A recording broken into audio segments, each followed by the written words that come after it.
Hello, everyone. Jose J. Garcia, real estate investor, coach, and mentor here. We got another motivational video for you, podcast that we're having, and it is international again. Beautiful thing about getting into success is you don't know who you get to talk to, connect with, and or just conversate on a daily basis. But here with us today, we have out of Winnipeg, Canada. She's an absolute lady. You'll hear about her and her story here in a minute. She is a real estate investor and serial entrepreneur. Marina Abramson, how are you? Good. How are you?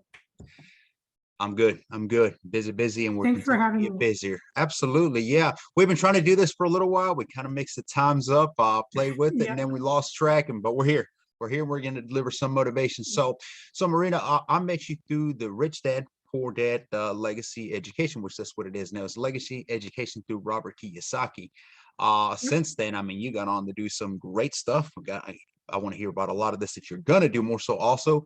But for those that don't know you, tell us about you. So my name is Marina. I'm a real estate investor, a serial entrepreneur that basically started from reading Rich Dad, Poor Dad, like most of the people that I know. And something clicked. Something clicked where I felt that sitting in an office working for somebody else, helping them build their business, just is not good enough for me. Felt my brain cells dying very slowly.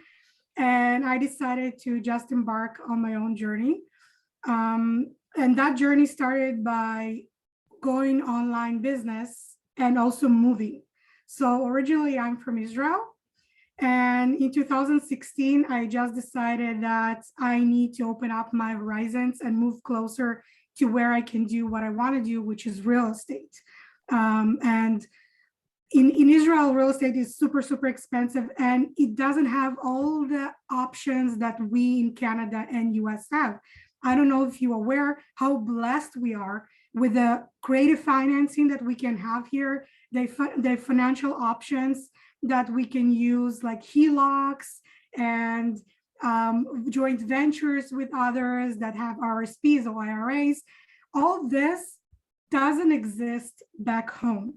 So by the fact that I just moved here and got to know all the other real estate investors through Legacy, suddenly the world just opened up to me. Mm-hmm. And I'm very excited and very blessed of being able to do what I love. And I had to work hard to get to do what I want because I had to move. And that might be very, very difficult to people to shift mindset from doing X to completely changing their lives. Think about trying to move all your belongings from one country to another in order to make your dream come true. So it's something to play with in your mind when you're thinking about doing the shift. Absolutely. Yeah, no, I have no idea. I have not explored real estate really outside of America. I've kind of slightly looked into. You're spoiled. You're so spoiled. Well, I know the system, that's for sure. And no, I know that it doesn't get easier outside. And America definitely has that for, and we've heard that all too often. So, but yeah, so you mentioned one thing on there was HELOCs. I know where you learned that from. So let's talk about this background for a second here. So this is actually one of the first meets where me and Marina met. We thought Washington. I think that's it, Washington, D.C. So one of many. And that's and we connected kind of throughout. As you know, when you start doing the legacy, which is an education field, webinars, seminars, that sort of thing, whatever they had going on at the time, I think symposiums, what it was, you kind of click with the same people. And you're after the same thing, after success, being an entrepreneur. And so you start connecting with people, and that's where we met and we connected. And this, do you remember his name? This guy? Yes. I don't remember his name. There's father and son. Yes, he's behind us. Yeah. And he was locking. I don't remember their name. I don't remember.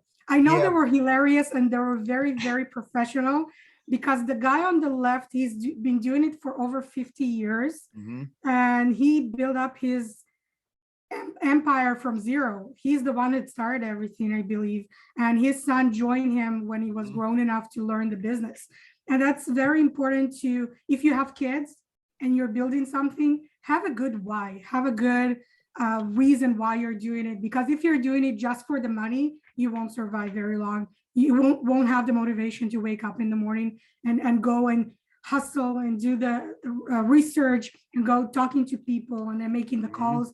You will not have that motivation, versus if you have kids that you want to teach them how to do it. It's a completely different world, right? And you have a kid, and I saw you with some videos talking to him about the stuff, and I was so impressed. He's so bright, so smart, and he knows so much that people over 40 don't know, right? So it's very impressive, and No, it's very absolutely. cute. Absolutely no, and actually, he, by the way, was the one that came up with a lot of the exit strategies and the ways of financial, so that's awesome. But what I was getting with that is that, you said something also that, you started from the bottom kind of thing. And too many times I think that people who are trying to get into business, into entrepreneurship, they think, well, people who are already successful, they've always been there. They kind of had it easy. That's not the case. It was not easy. As you have to do the time, you have to do the work and invest in the most important asset, which is yourself. And once upon a time, me and Marina, we were in there. We were in that classroom, Yep. and we're far from the top. We got a long way to go still. I think so for myself anyway. But it's like we did our time. We've been there. We've done that. And I Yep. was in that classroom sitting there quietly listening in, as taking and absorbing that to Right. later on be able to use it. So for those of you thinking that it's easy or that it's just given, you better change your mindset. You got to go out there and get it on and Yep. just educate yourself, period. So, It's a great point, because as I told you, I moved from another country. yeah. And when I moved here, it was super important for me. Like I see a lot of my peers that come in from Israel, and they just, I'm going to be a real estate investor. I'm going to jump in. And then they call me, tell me what to buy. And I'm like, dude, I paid over $100,000 in education to learn all the different investment strategies, all the different financing strategies, the creative financing. I cannot tell you what to invest in, because you don't know how to do your numbers. You don't know what the markets are like. You don't know where to buy. You don't know how to do the research. Take the education. And there was one lady that was constantly calling me for 6 months. She would check in with me for every week. Teach me, teach me. I said, you have to pay the money. I don't want your money. I don't have the time. I'm too busy to teach you. I can recommend somebody that can teach you. I don't want to invest the money. I was like, then you don't want to learn. Because if you want me to teach you on one leg for a few hours and that you think you're done, you're wrong. It's not possible. And teaching one corner of real estate, it's very, very, it's not fair to you, because when you invest in real estate, you have to have multiple exit strategies. You cannot think about only one exit strategy, like I'm going to buy it and I'm going to sell it and that's it. And the reason, and I'll give you a perfect example because it happened last week. One of the investors in Winnipeg gave me a call and told me, hey, he's doing flips. And he says, hey, I just renovated a house, but I'm having trouble selling it. I know you're the queen of Airbnb. That's how they call me, the queen of Airbnb. Tell me, how can I convert it from a house that I just can rent it for regular rent to Airbnb, where I can cash flow much, much more than any other rent that I would get. And we had a very long conversation about it. I asked him strategic questions, and then I told him, listen, I cannot answer all your questions without seeing the property, where it's located, what is the condition, and so on and so on. And he said, well, it's a luxury renovation. And I said, well, whatever is luxury for you, it's not necessarily luxury for whoever is coming to visit the city. And because the type of the city, luxury is perceived differently from where they came from. So if we're in Winnipeg and he says it's luxury, and the person who's coming is a doctor or a very high executive from Toronto, to him, it's not luxury, because he lives in a castle. He lives in a huge 3,000 or 5,000 square foot house. To come to a, I don't know, 12 or 1,300 square foot house, no matter what kind of finishes you have, to him, it's not luxury. So it's changing the perception of what you look at. And when you invest, make sure you have multiple exit strategies, because if he didn't know me, who would he talk to? He would not be able to sell it to recover his cost. Mhm. So you need to think what you can do with a house if you can't make money from the original strategy you went into.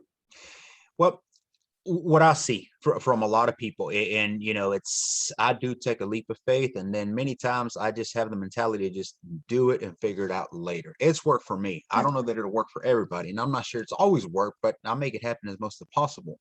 But The that's two people, because you have the experience and the knowledge, well, then and there's that's that. why you can pivot. People who don't have that knowledge or experience cannot pivot because they don't know where, Mhm. right? And then they come to you, somebody like yourself who is experienced and has all the knowledge, the training, and the history behind you of doing all those business of all those transactions, and ask you, help me.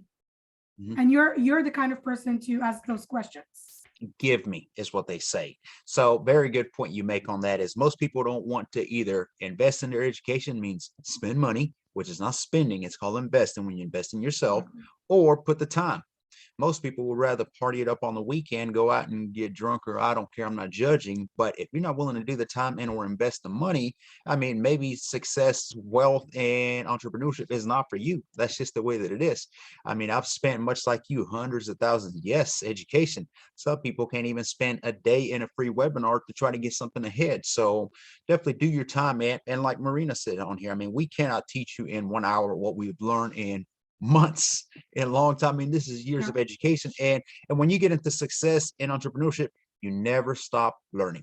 It's never going to Right. stop. This ain't high school. So we keep going, but absolutely very good points. So let's fast forward. Now we're here. A lot of things have changed since before, I'm sure. And you are Airbnb. Tell us about that real estate. You would think that COVID stopped Airbnb and killed it. It actually made it blow up. Wow. We did So some, but okay.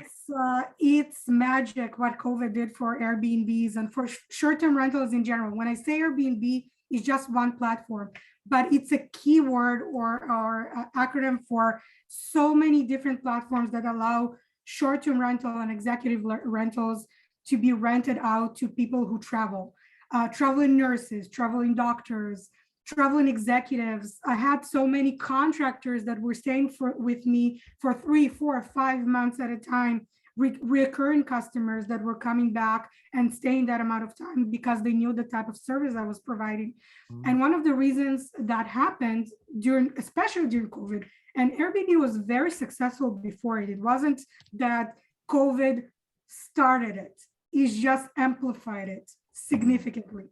And the reason for that was all the hotels were closed off at the beginning. When they started open up, people weren't sure how the hotels are being cleaned and maintained. When people need to be quarantined, they're looking for kitchens. They're looking to be able to cook for themselves and have their own diets. You're a bodybuilder. You know how important it is to maintain your own diet and not being dependent on restaurants and on food that you don't know who cooked it, how they cooked it, did they wear a mask, didn't they wear a mask, and so on. The cleaning protocols changed. So when COVID just hit, I was very, very lucky that I know a lot of people in this town, and I was able to secure, for you, it's 5 gallons of alcohol that I could later use to disinfect all the Airbnbs and like go and spray everything everywhere. So I could take a picture of that huge pail of alcohol and show it to my customers. Here, this is my disinfection protocol. Made them feel I'm safe. better. I keep you safe. And this happens every single time a guest is moving out. So you're safe versus a hotel where you don't know what's going on there. And from personal experience during COVID, I went on a trip to Quebec, and we stayed at a hotel because the people I was traveling with them, they didn't want Airbnb. We stayed at a hotel, and the perfect example was I wanted to make myself a cup of tea, and you have like that coffee pot, and I'm putting water in, and the water comes out black. and I'm opening it up and I see they didn't clean the filter. And that was a made up bed. Everything looks clean, right? But Mhm. they didn't bother to clean. And then my first question was, if they didn't clean that, Mhm. is it all clean? Like, did it disinfect it? And unlike my customer service with Airbnbs, where if somebody calls, I immediately answer, I could not reach the reception. Oh, wow. Nobody was available. So I spent the next 3 days unable to do any hot drinks because it was gross and I couldn't clean it, right?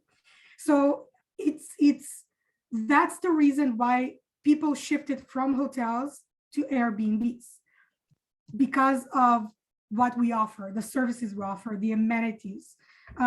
If I'm traveling this year to Florida to see JT, I'm going, if I fix my um, US visa, um, then I'll travel to JT's mega success event. And I booked Airbnb. I didn't go to a hotel. I Mhm. actually picked an Airbnb because I wanted access to the kitchen to be able to cook, because I don't want to eat pancakes ordered by Uber Eats every for the next 11 days, right? I don't want to eat greasy food. So I want to be able to be in control. And you can call it control freak. I call it smart planning. Mhm. And that's the difference Plan between the ahead. people who choose when they travel, they choose Airbnbs versus hotels. Well, that's great. No, and I picked up three things there. Maybe a tip for somebody trying to get into Airbnbs. But I mean, that's huge. That I would think that during that time, everything like that would have shut down all around and really, No. put an issue to your The strength to your only area business. that it shut down is areas that Airbnb either mandate, like government mandate, they didn't have a choice, but it didn't last long. It may last maybe for a month until they figure out what COVID is. And the second area that was greatly affected was all the Disney World, all those Airbnbs that were very heavily dependent on tourism. Those were heavily affected. That's why when I invest in Airbnbs, I choose not to invest them in based on tourism. I have multiple exit strategies. I have multiple avatars, multiple types of guests that I market to, that if one can't travel, the rest can. Like contractors, for example, people still need to do construction, people still need to do renovation, people still need to do, electrical. So those kinds of trades will always travel. And those are one of my avatars that I will always market to, those companies. Absolutely. Do you think it's a good time for people to invest in Airbnbs at this time? Oh, for sure. The Airbnb is exponentially growing all the time. I'm actually looking for properties right now in US to manage, because it's not difficult to manage them remotely. It's all about your boots on the ground and your management strategies. Once you have set up the team to do it for you, you can manage them remotely. And I have few investors in US that are talking about buying apartment buildings and letting me manage their apartment buildings as Airbnbs. So we're working on that right now.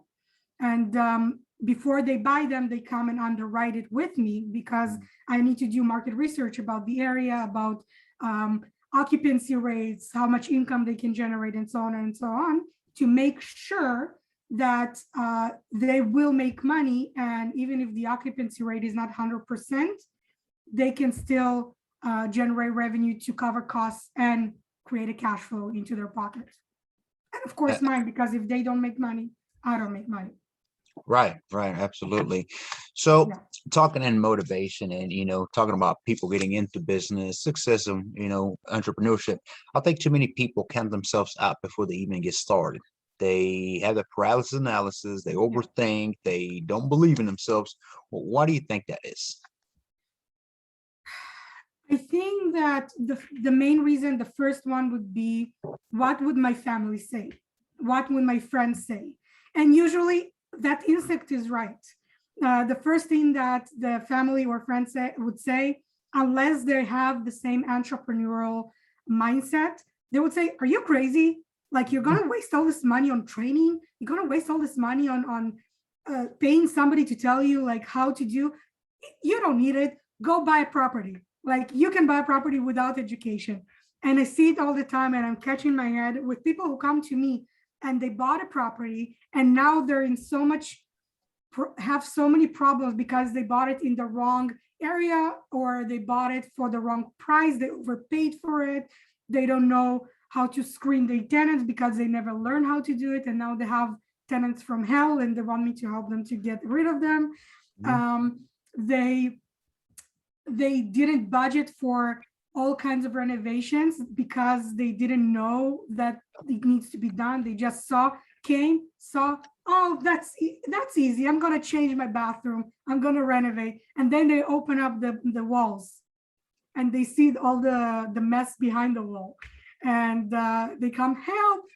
And they know I have an online store for bathrooms and showers and stuff like that. And I was like, well, whatever you bought for this bathroom doesn't work. But even if you choose another type of bathtub, and I show them the example on my store, that might work better for you because it might hide whatever you're trying to hide behind the wall that you don't want to deal with right now. You might deal with it in 5 years when you have the budget, but right now you just want to finish it and move on and put people in. So yeah, it's definitely can be numbing and can be very intimidating to take the first step into changing. And you don't, the thing that you need to understand, the fact that you're starting to invest in something or you're getting switched to moving into entrepreneurial mindset, it doesn't mean you need to quit your job. On the other, like switch that mindset. You should not quit your job. Do not quit it unless you generate enough passive income to replace your current income and even more. Make in your mind, write it down or on your whiteboard. I don't know if you see, you don't see my whiteboard. You can see I can, yeah. Write a number. What is the number that you need to make every single month to make you comfortable to quit your job, and make sure you hit that number before you do.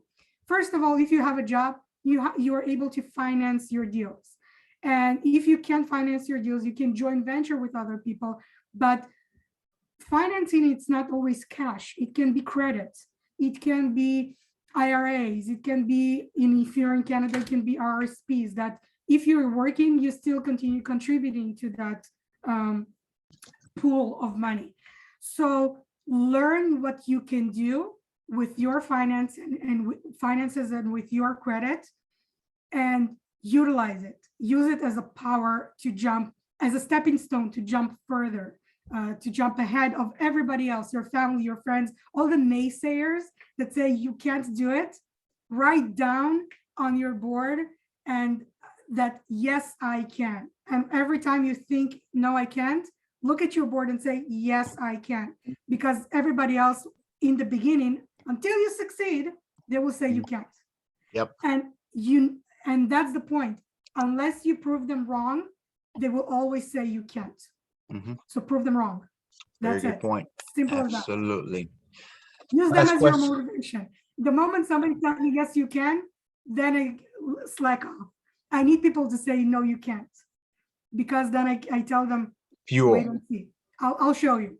And then I have more motivation than if everybody say, yes, you can. Absolutely. That kind of brings me down. Doesn't it for you? If Yeah. No, it's so fuel. great, it was like, yeah, no, I don't like high fives and good jobs. I want people to tell me you cannot do this or it's never been done. Good. Even better. Me. Don't tell me I'm great, challenge me. So last question for you. What is, because we entrepreneurs, we plan ahead. We have visions, we have goals, and we have what it takes to go after them. We have to. So 2022, what is the goal for you? Oh, so because of COVID, I wasn't able to move into US for investing. It's funny because I was in US in Florida in 2020, February 2020. I was doing market research where I want to invest. I chose my market. I already was doing research.